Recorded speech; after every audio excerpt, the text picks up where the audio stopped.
আসসালামু আলাইকুম প্রিয় দেশবাসী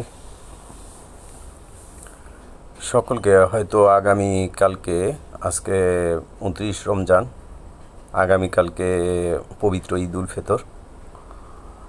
সম্মানিত বাংলাদেশি প্রিয় ভাই ও বন্ধুরা ও আমার প্রিয় বোন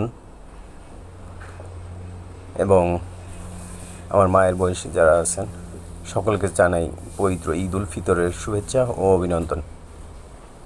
আমি আল্লাহর কাছে প্রার্থনা করি আপনাদের এই মুহূর্তে, আমি যেহেতু বাংলাদেশের বাইরে আছি ভ্রমণের জন্য, তো আমার পক্ষ থেকে আমি সকলকে ঈদের শুভেচ্ছা ও অভিভাবন জানাই এবং একই সাথে অগ্রিম আগামীকালকে নামাজে আপনাদের জন্য পবিত্র ঈদ উল ফিতরের নামাজ, ওয়াজিব নামাজ আদায় করার সময় আপনাদের জন্য অবশ্যই আমি প্রার্থনা করব যেন আপনারা সকলেই সুস্থ থাকেন এবং ভালো থাকেন।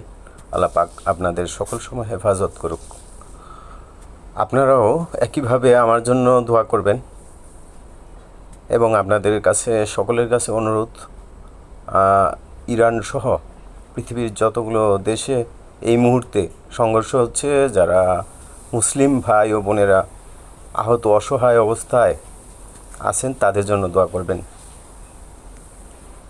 আল্লাহ হাফেজ। আসসালামু আলাইকুম।